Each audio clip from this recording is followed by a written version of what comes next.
তো এখানে সব কিছু বর্ণনা দেওয়া আছে, যদিও ইংলিশে। যারা ইংলিশ পড়তে পারেন, বোঝেন, তারা পড়ে নিতে পারেন। সামনে বাংলাও লেখা আছে, আপনারা এখানে দেখেন। এখানে স্পষ্ট দেখা যাচ্ছে কি না আমি জানি না, তবে আমি একটু আপনাদের পড়ে শোনাচ্ছি। National মার্টায়ার্স Memorial. তো এখানে মানে শহীদদের যে স্মরণে বানানো হয়েছে, কখন কিভাবে আমাদের মুক্তিযুদ্ধ সংগঠিত হয়েছিল, এখানে গণকবর, এগুলো সম্বন্ধে সব কিছু বর্ণনা আছে। আপনারা যারা ইংলিশ পড়তে পারেন, বুঝেন, তারা পড়ে নিতে পারেন। এটা ছাড়াও সামনের দিকে আরও দুটো মোরাল আছে, ওইখানেও বর্ণনা দেওয়া আছে সব কিছু বাংলা, ওইখানে বাংলাও দেওয়া আছে, আপনারা পড়ে নিতে পারেন।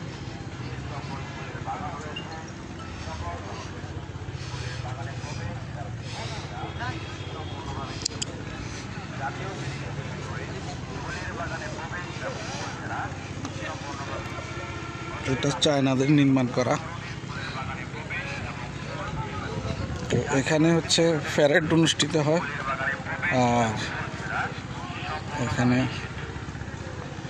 আপনারা দেখতে পারেন এখানে লেখা আছে যে আমাদের দেশাত্মবোধক গানের অংশ, এক সাগর রক্তের বিনিময়ে বাংলার স্বাধীনতা আনলে যারা, আমরা তোমাদের ভুলবো না।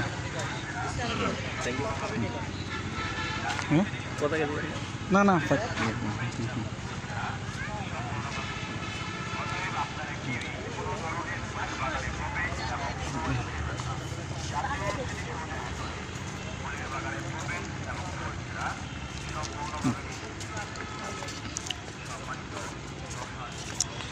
তো এখানে হচ্ছে আপনি যারা আসবেন, আপনাদের জন্য একটা সতর্কতা হচ্ছে,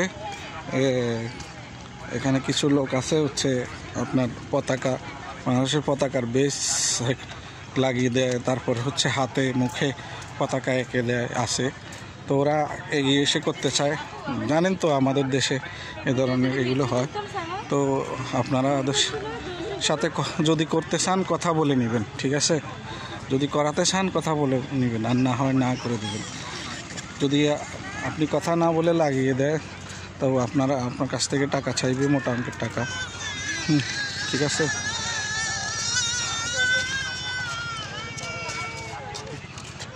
মানে যার থেকে যেভাবে আদায় করতে পারে তারা, ওইরকম আর কি। তো আপনি কথা বলে নিয়ে 50 টাকা 100 টাকা যাই হয়, কথা বলে যদি লাগান সবচেয়ে ভালো হয় আর কি। যেমন আমি যে এখন ঢোকার সময় সামনে আসলাম, আর দেখছেন হয়তো আপনারা যে আমাকে পতাকা লাগানোর জন্য চেষ্টা করে, আমি বলছি না, প্রয়োজন নেই, লাগাইনি আমি, কারণ আমি বেশিক্ষণ নেই, 10-15 মিনিটের জন্য ঢুকেছি, সুতরাং এটা লাগিয়ে এখন লাভ নেই। আপনারা দেখতেছেন আমি মোটামুটি সামনে চলে এসেছি, আরও সামনে যাব। তবে এখান থেকে আপনারা দেখতেছেন আমার সামনে যে ছোট ছোট বাউন্ডারি করা আছে, এগুলো সবই কিন্তু গণকবর, এগুলো সবই গণকবর।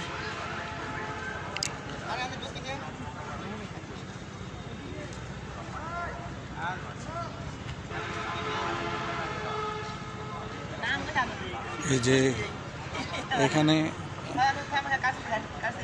এখানে ফুল দেওয়া হয়, পতাকাটা এখানে দেখেন, আর স্মৃতিস্তম্ভটা ওখানে। আমরা এখান থেকে যাই। এই যে এগুলো কিন্তু সব গণকবর, এগুলোই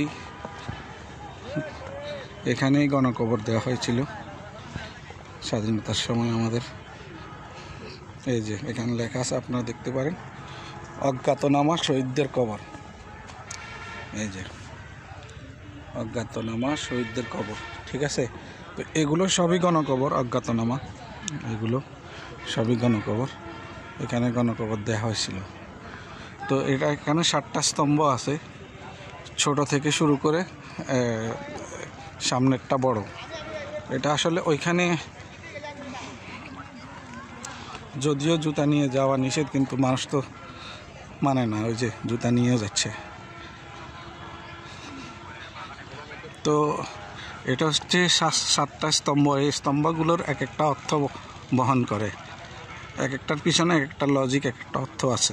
তো এটা সম্বন্ধে হচ্ছে আপনারা ইউটিউব বা হচ্ছে এতে গুগলে বিভিন্ন তথ্য জানতে পারবেন এটার ইতিহাস কি, এটার এই 7টা স্তম্ভর মানে কি।